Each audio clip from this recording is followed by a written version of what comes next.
चार धाम यात्रा हिमालय पर्वत में एक उत्सुकता से प्रतीक्षित तीर्थ मार्ग है। 22 अप्रैल से शुरू हुई यह परंपरा अक्षय तृतीया पर गंगोत्री और यमुनोत्री के कपाट खोलने की सदियों पुरानी प्रथा का पालन करती है। इस साल केदारनाथ धाम और बद्रीनाथ धाम के कपाट क्रमशः 25 और 27 अप्रैल को खुले थे। चार धाम, जिसे छोटा चार धाम के नाम से भी जाना जाता है, भारत के उत्तराखंड के गढ़वाल क्षेत्र में एक श्रद्धेय तीर्थ मार्ग है। इसमें 4 पवित्र स्थल शामिल हैं: केदारनाथ, बद्रीनाथ, गंगोत्री और यमुनोत्री, जिनमें से प्रत्येक हिंदू धर्म में अत्यधिक महत्व रखता है। जैसा कि हम इस यात्रा पर जाते हैं, हम श्रद्धा और विस्मय की भावना से भर जाते हैं। इन पवित्र स्थानों की यात्रा करने के अवसर के लिए आभारी हैं। जब भारत की सुरक्षा की बात आती है तो आईटीबीपी के जवान हमेशा सबसे आगे रहते हैं। हालांकि इस बार उन्होंने एक नई पहल की है जो नेक और सराहनीय है। आईटीबीपी के जवानों ने बद्रीनाथ मंदिर के आसपास की पहाड़ियों और जल स्रोतों की स्वच्छता बनाए रखने के लिए एक महत्वपूर्ण अभियान शुरू किया है। श्री बद्रीनाथ धाम के कपाट खुलने के दौरान आईटीबीपी कर्मियों ने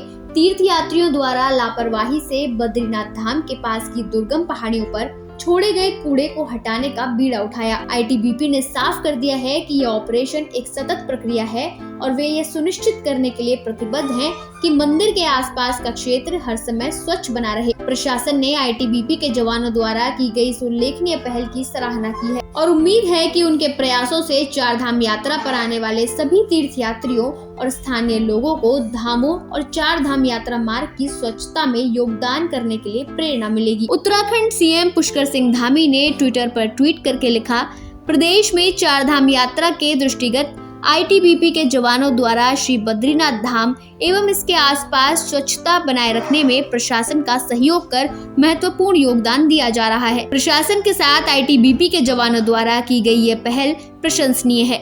जय बद्री विशाल। भारतीय तिब्बत सीमा पुलिस यानी आईटीबीपी चीन के तिब्बत स्वायत्त क्षेत्र के खिलाफ भारत तिब्बत सीमा की सुरक्षा के लिए स्थापित एक उच्च सम्मानित अर्धसैनिक बल है।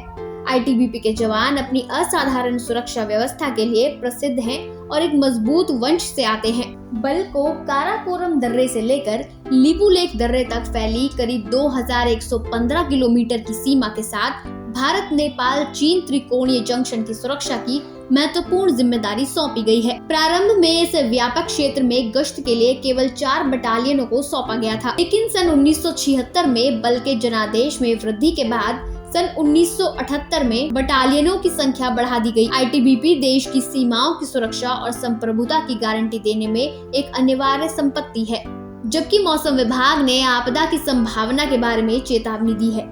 आईटीबीपी सुरक्षा और व्यवस्था दोनों को सुनिश्चित करने के लिए अथक प्रयास कर रहा है। आईटीबीपी जवानों की उल्लेखनीय क्षमताओं को देखना अब बहुत रुचि का विषय है, क्योंकि वे आपदा की स्थिति में दोनों कार्यों के प्रबंधन की चुनौती का सामना करते हैं।